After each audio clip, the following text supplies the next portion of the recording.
let's talk then about the red card. I know you guys are ready to go on this one. Glenn, Newcastle fans and players were pretty incensed. What did you make of it? Firstly, hi Newcastle fans. I'm sure we're going to get some stick for this. The red card. Well, the easy bit is that Schar has to go by the laws of the game, and any other opinion is wrong, because it isn't really an opinion. It's a point of the laws of the game. If you stick your head in, you're gone. It's as simple as that. So I'm not listening to people who say he didn't deserve to get sent off. Of course he did. Shithousing has been going on in football since day one, and he fell for it. And Schar is well known for doing it himself. The amount of times I've seen him playing in games for Newcastle or Switzerland where he just throws himself to the ground, and so I've got absolutely no sympathy for him. He's an experienced player. He should have known better. So yeah, any other opinion other than he deserved to get sent off is completely wrong. Ben Brereton Diaz, we haven't really come across him as Saints fans as an opposition player, because we've always been in a different division to sort of what he's been in. But doing a bit of research, he's got a bit of a reputation for the dark arts, shall we call it, and winding up opposition fans, winding up opposition players. So in that respect, it shouldn't be a surprise. His role in it, obviously he committed the initial foul, and then obviously he went head to head with Schar. I don't know. I'd be interested to know what incident he actually got booked for. Was it for the initial kick, or was it for the head to head? You could argue that he could have been booked twice, because the original tackle was pretty stupid, and the whistle had gone ages before. Falling to the ground like that is embarrassing if you're looking at it from a everyone's a big strong man, all these footballers, if you're looking at it from that point of view, you shouldn't do that sort of thing, and it's pretty embarrassing. But Schar himself would have done it, Bruno Guimaraes would have done it, Joe Linton would have done it. So referee wouldn't have given the decision if he hadn't gone down. Yeah, that's true. That is very true. You would think that, especially with VAR, that even if Brereton Diaz had stayed on his feet, Schar would still have been sent off for sticking his head in there. But Steve makes a very good point. If he doesn't hit the deck, the referees are not good enough or not brave enough or whatever to make that decision and send him off. So it doesn't make it right what Brereton Diaz did, but we've had it in the past where players have done that to us. So move on. I'd love to know what the Newcastle fans would have thought about it if they'd actually lost the game. But ultimately, the red card, it certainly didn't do us. It should have been a good thing for us.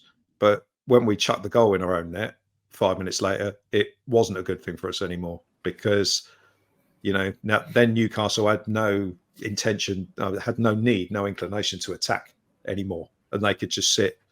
Because if they'd had 10 men and it had still been 0-0, they still would have had one eye on trying to win the game, which may have opened up more space for us. But as it was, once we threw the goal in, it kind of really, I think it helped them, galvanised the crowd. Brereton Diaz actually didn't react terribly well to all the stick he was getting, and he disappeared, which may have been partly to do with that, may have been partly to do with, as Steve said, when he got moved to a position that probably didn't suit him as well.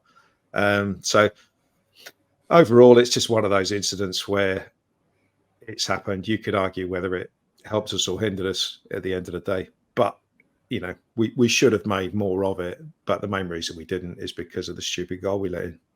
I will add as well, for any Newcastle fans that are watching, Eddie Howe clearly felt that it was a red card for Fabian Schar, because the local press tried to goad him into being annoyed about it or being frustrated about it, and he completely refused to make any assertion or answer on it. So he was clearly playing the balance role, because privately he probably thought it was a red. Steve, I mean, when you put your head into another player on the football pitch, you can't have any complaints, can you? Can you see the Newcastle angle at all? No, other than just private blindness. It is as simple as that. It is, our player's done something stupid, but I'm going to look past that and kick off about the fact that the opposition players gone down really easily. I mean, have you not seen your team all for the last two seasons, guys? That's literally Eddie Howe's tactics. It is go down, win cheap free kicks, take time out of the game, and yeah, I mean, on the subject of the time, how much ball in play time was there in this game? I think it was only just over 45 minutes. I mean, that's pathetic when the average is just under an hour. And I thought the referees were supposed to be clamping down on this sort of nonsense. But and I'm sure that next time Newcastle are on the receiving end of someone else doing that, Eddie Howe will be clutching his pearls in the post-match interviews. But yeah, I mean, there'll be. I mean, some of the absolute nonsense that I heard from a couple of guys on my flight back to Heathrow last night, just ridiculous. It's like, how have you seen that in front of you? And let's be honest, everybody will have seen the video replays of it as well at some point, probably after the game. How can you look at that and say, oh, it was a disgraceful decision, and we were playing against 12 men for the entire 90 minutes? It's just absolute nonsense. But they are a fan base that are known for this. They are serial offenders, and it's just pathetic. Just absolutely desperate for people to like them and for people to actually have an opinion. And it's just nonsense.